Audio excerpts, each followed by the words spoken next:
Hello, everyone. Welcome back to Marketing 3. Now we are going to focus on lesson 6. We have just discussed lesson 5. So we are now going to look at the organization's perspective on measuring value.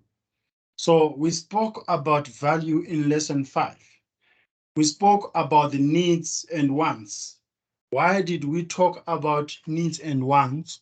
It is because it is in those aspects where customers see value in.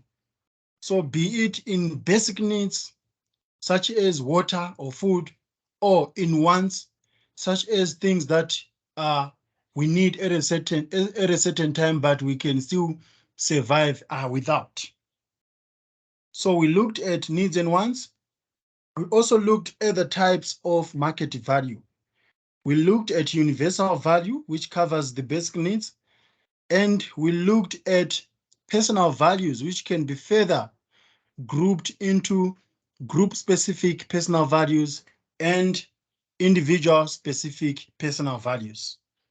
And those are targeted to specific groups or specific individuals. Now, since we spoke about market value, and we went further and discussed value bundling. Now, let's see how we can measure value. We need to measure value for the sake of our relationship with customers. Remember, marketing is all about the relationship with consumers. That's why we are studying consumer behavior in this module. Our focus on consumer behavior. So we need to know how much value we are creating to consumers so that we can have an analysis whether consumers can always stay with us longer or they can leave us to other brands that are creating more favorable value to them. So just as a recap, as I was doing, we defined the concept of value. We discussed the value sought by users, sought by payers, and sought by buyers. We discussed value bundling of products. We looked at non-durable goods and looked at durable goods and services. In this lesson of lesson 6, you should be able to understand the organization's perspective on measuring value. You also need to be able to determine the benchmark of the expected value. So as a brand, are you exceeding the expectations of value, or you are not even getting close to the expected value that the customers see? You need to be able to formulate a strategy of delivering value to the customer. You need to measure the value delivery, because sometimes as a brand, you can have value to customers, but you don't know how to deliver that value to the customer. So we are going to talk about value delivery. We are also going to talk about value realization. You need to know the marketing implications of the concept of value. So why does value matter in marketing? So we still continue with the terminology of lesson 5 and 6. These are the concepts that we covered in the previous lesson. And you are also going to come across these concepts as I proceed with lesson 6 of Marketing 3. We are going to look at value. You are going to hear a lot about value creation, about the market value. And there's a new term that you are going to come across, the consumer value management. You are going to have a look at market share, market strategy, and personalization. So, as I move on with this lesson, you need to know the significance of measuring value in marketing. You also need to ask yourself whether customer relationship management can be used to measure customer value. For many, customer value boils down to rands and cents. That's how we always see value. We always see value in terms of price tags. You know, you'd compare many products from a pricing point of view. But sometimes you then realize that this product is more affordable, but it's not going to last. While this other one, it's a bit expensive, but it can last. That's the difference between a durable good and a non-durable good. So which one have more value? So that's something that you always get confused sometimes as customers. So marketers, it is important for us as marketers to know that customers give more to a brand than just what's listed on the price tag. As discussed in lesson 5, there are other value bangles such as time costs, energy costs, and emotional costs that customers weigh when making a buying decision. And one of the things that customer weigh when making a buying decision, as I said, it's whether something is going to last longer or not. It is important to understand customer value in terms of the future profit. So from a marketing point of view, don't see value as an instant thing that customers get. See value as something that happens over and over again. Don't see it as an event. See it as something that can generate future profit. Remember, the goal is to have a long-term relationship with customers so that if they buy something today, once that thing is finished, they come again for another, something that we call customer retention. So it's repeat buying. So it is important to understand customer value in terms of the future profit a brand is expected to generate. By subtracting related costs from projected future profits, brands can determine the net asset value of an individual customer or a segment of customers. Scoring customer assets value is an excellent way to differentiate customers so that brands can determine which ones represent the highest potential return. Various variables can help brands create an objective, reliable customer asset value score. So there are lots of strategies that brands use in making sure that they create value to customers, but they also create value for their brand. Think about the products that you get at Clicks or at Pick and Pay that says buy 2 for 3, or buy 2 and get 1 free. You would think that Clicks or Pick and Pay is making a loss from that, but you don't know the value that Clicks is going to get from that in terms of future profits. So after calculating asset value for all customers, brands can map customer value scores on a multi-tiered scale and then prioritize their resources accordingly. More so, brands can use these scores to build a profile of their ideal customers. So the strategy here is to focus on someone who is going to come back tomorrow. We do not want those who can just instantly buy and don't come back tomorrow. So one of the reasons why you get those Clicks Club card or the Pick and Pay Smart Shopper or the Woolworths Rewards or the Checkers Extra Savings and so on is because they can use those cards to map buying patterns, purchasing patterns, so that they can create value. They can know more about the customers' purchasing patterns and create value to those customers, which is individual specific. For example, if you have got a child, a baby, and you keep buying baby products, a brand can map your value scores and create something that is more valuable to you so that tomorrow you come back for more. So the focus is on highest potential returns. Who is going to come for more? Ideally, measuring value indicates a brand's effectiveness at creating more customer value. So this is one of the most important reasons why we must measure value.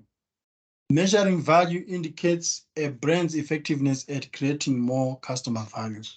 So if you do not measure value as an organization, it is difficult to know how much value you are giving out there to your customers. And ultimately, that value has got an impact on customer certification and customer retention. Therefore, it is helpful to put metrics at the heart of customer value measurement strategy, no matter how small or large a customer base may be. At the end of the day, you need a stable, a loyal customer base in order to survive as an organization. It doesn't matter how many people are coming to buy in terms of numbers, but as long as you've got people that you know that these are your loyal people, then you can always create value that exceeds their expectation. CVM, Consumer Value Management. It is important to consider the value concept from a point of view of the organization's manufacturing or delivering the product. This is vital, especially when we determine how the brand can measure whether it's creating value for the customer or not. So think about all the materials that are needed when manufacturing a product, especially for nowadays. Smartphones, they've got selfies, they've got longer battery life, and so on. So from a manufacturing point of view, you need to know, if you are a smartphone manufacturer, the value that you are creating from consumers, and also have a benchmark that will determine whether that value is generating profit from your side, or you are wasting more money on customers who are actually not coming back. So value creation is defined as giving something valuable to receive something else that is more valuable to the giver. And this captures both costs and benefits. So I think here I can also argue that it's not only from a manufacturing point of view, it can also be from a logistics point of view. What are the costs of distributing that product?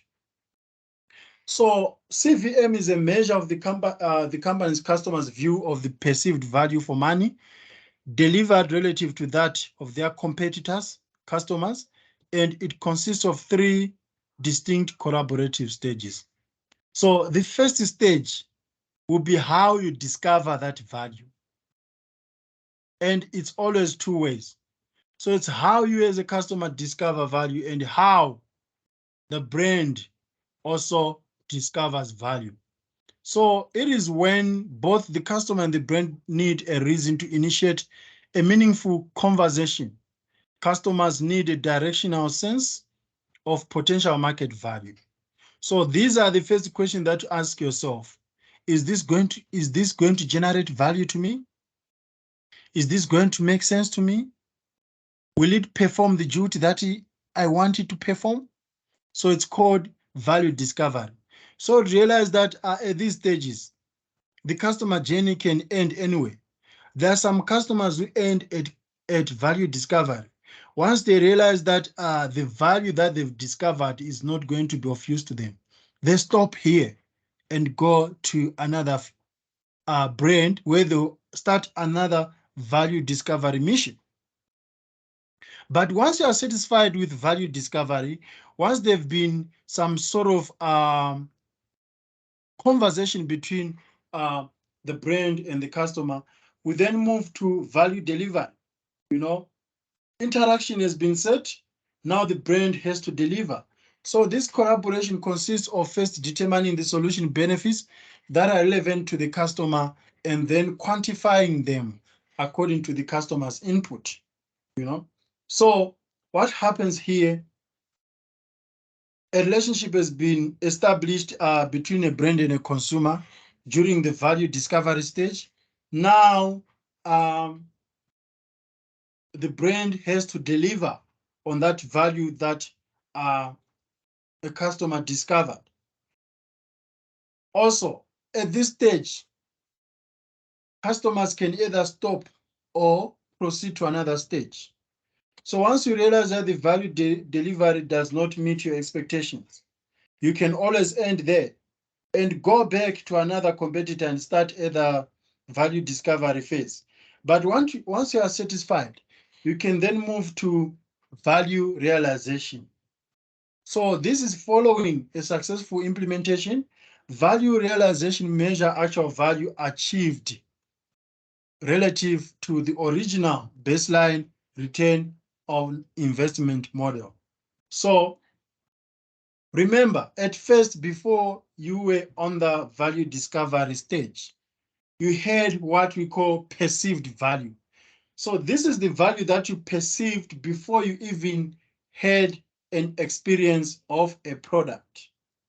You know, you're seeing an iPhone 7, and based on what you've heard about iPhone, based on the information that you got from iPhone themselves, they've told you everything about the facts or the specs of that iPhone, and you have got the perception that this iPhone is going to work, is going to create value for me. Sometimes the perceptions can match value realization. Sometimes the perceptions can actually exceed value realization, but sometimes the perceptions can be so poor. Like what you thought about the product before you got it was actually worse than what you have actually experienced. So this helps the customer to showcase the market value, and this stage leads to a satisfied customer, helps lock inwards renewals and open the door to cross-sell or upsell opportunities. So once you have realized the value, you can always come back for more. That's renewal. So this is a point where customer retention can happen. And in order for customer retention to happen, you must be a satisfied customer. Whether you are cross-selling or you're upselling, or you need more consumption. So that's where value realization is. But if you are not satisfied, you can always go back to another brand and start another collaborative stage of value discovery, value delivery, and value realization. So these are all the components that our marketers need to know, because when you are going to expose a brand or expose a product or expose a service out there, you need to know the value that that product is going to have to consumers, and you also need to know how that value is going to be discovered and the role you can play as a brand in that discovering process. You need to know how that value is going to be delivered. You need to know how likely the consumers are going to enjoy and are going to be satisfied by the value that you are creating to them. Then we look at the value metric process. These are the stages that brands can always be involved when creating value to consumers. So firstly, you need to create a benchmark. So you need to establish the value that a customer expects from a product. So if you are marketing a product, you need to know what is it that the would-be buyer is going to get out of this thing. Then you need to develop a strategy and action plans to deliver value to that customer. So once you have established the value that the customer expects, then come up with a strategy how that value is going to end up in the customer sphere.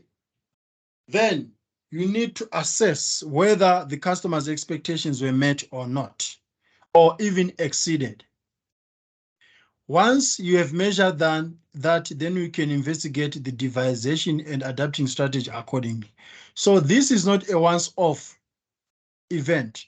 It's a cycle that can happen over and over and over, as long as you keep existing as a brand and as long as you keep offering the services and the products and the value that they create to customers. Now, how do we measure the value that we deliver to our customers? A balanced scorecard can be used to measure value creation to the customer.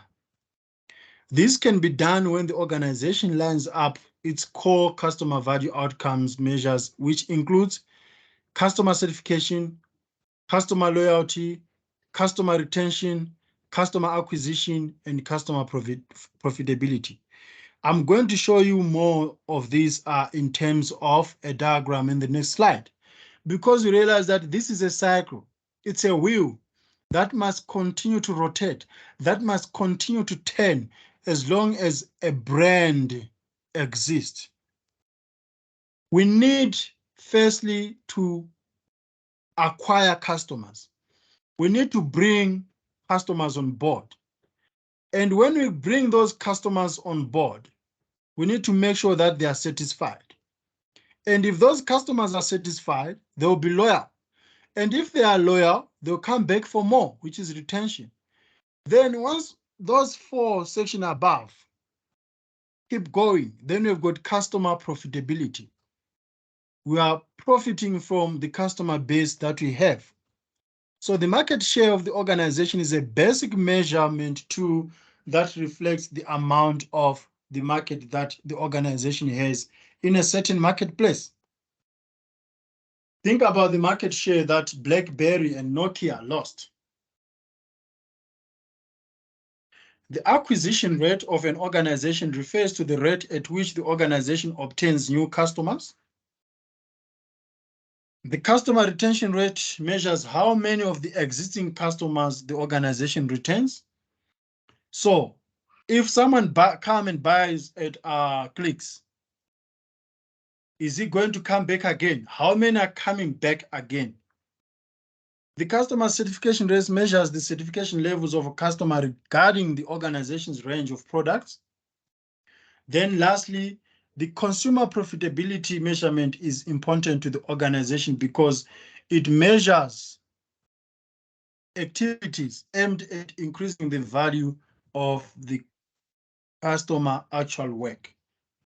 So this is the core customer outcome measure. At the center, we need to profit from the customers that we have. So see there on the left, you need to get more customers on board. And while those customers are satisfied, you are creating a market share at the top. And as long as they are satisfied, it means that they are going to come back. They are going to be loyal. They are going to stay with us. They are going to come back. So it becomes a cycle that is centered on consumer profitability. And this cycle is not automatic. Sometimes this cycle can be broken.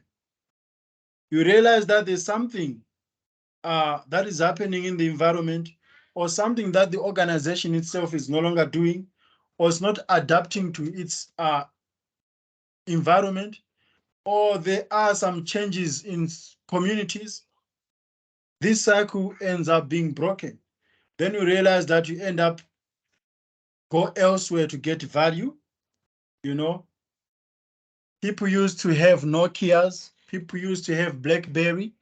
All of a sudden, that cycle was broken. All of a sudden, people are now having the new entrants in the market, the Huawei, the Oppo, the Mobicel, and so on.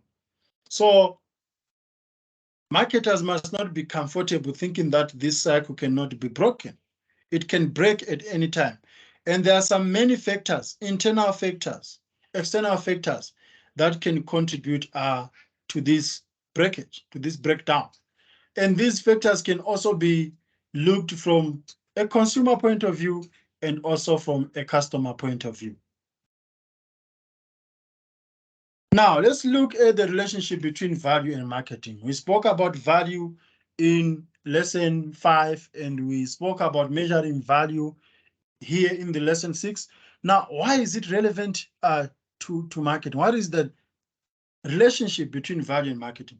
So these are things that you need to ask yourself. You need to ask yourself whether there's a connection, whether there's a link between value and market segmentation. Of course, there is a link. We spoke about group specific personal values that are actually an ingredient for a market segmentation. So value has been described as the only way in which an organization can differentiate itself consistently from its competitors. And the only way a brand can succeed is to deliver superior customer value. Think about Woolies and how people preach about the value that they deliver, about their services, even if it's not a product. Something like a trolley. We've seen customers comparing Woolies trolleys and ShopRite trolleys. So therefore, in order to deliver superior value to the consumer, the brand must become market-driven. In order for customer retention to take place, the brand must understand its consumers and be able to adapt quickly to changes in the environment which influences them. So here, what this point is trying to say is that, remember, I told you that that cycle can be broken at any time due to many factors. So it is now up to the brand to be able to adapt quickly to the changes in the environment, which would influence consumers. Because remember, you want a long-term relationship with consumers so that you can have a stable consumer profitability. So you need to make sure that you adapt quickly to the dynamics of society. Society is always evolving, and you must not be left behind when society is evolving. Otherwise, you are going to lose your customers to competitors. Value-based marketing is defined as the way in which brands design and manufacture useful products that they deliver on time while maintaining a more than satisfactory level of services for an extra period. So there must not be any gap in the delivery of value. Value delivery must be consistent. It has to be flowing, just like a river, the way it flows. Therefore, to deliver superior value, it is necessary for brands to understand their consumers and their consumer behavior, customer behavior. Some of the advantages of keeping customers for a longer period are they buy more existing products and are more willing to buy new products launched by the brand. This is obvious. How many times have you been using Vaseline? How many times have you been using Vaseline? And Vaseline has developed so many products. How many times have you been drinking Coca-Cola, Coke? And Coke has been transformed in so many phases. Now we have got Coke Zero. We've got Coke with less sugar. We have Coke Vanilla, and so on. So you are always willing to try their new products and stick to them. That's one of the advantages. The second advantage is that long-term customers are less price sensitive and less amenable to be influenced by competitors' promotional efforts. You know, especially iPhone users. If you come across a loyal iPhone user, they never complain about how the new model is going to be expensive because they've been using Apple products over a long period of time and they are satisfied with the value that they are getting from those Apple smartphones. So they are not that price sensitive. Then the other advantage is that selling to an existing customer base is cheaper as less money needs to be invested to reach the customer. So while you have created your own customer base, it's always easier to reach out to them because you've got a relationship with them. because they know when to expect your branding and marketing messages. But when you are reaching new customers, it's always costly because you need more research to understand those new customers.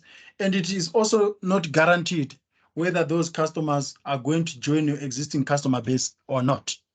So these are the aspects that marketers need to consider when measuring value, because there are so many advantages that are linked to having customers at a longer period. Remember, measuring value and creating value for customers is all to do with having a long-lasting relationship with them. If you have got a long-lasting relationship with customers, it means that our organization is going to survive. We are going to have more sales. Just like with Boston, if we keep having a customer base, we are going to have more registration every year, and we also have a social standing within the communities.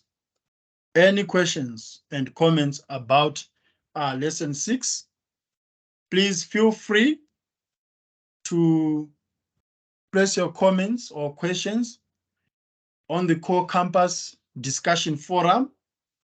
Or if there are any queries, you can always text me on WhatsApp, or you can always send me an email. I hope you enjoyed this lesson. In the next lesson, which is lesson 7, we'll be starting chapter 3 of our prescribed textbook, which is going to be market characteristics and their influence on consumer behavior. And we are also going to look at the South African demographic. So please prepare for this lesson so that when I'm going through it, you can also have some basic knowledge of what you are going to discuss.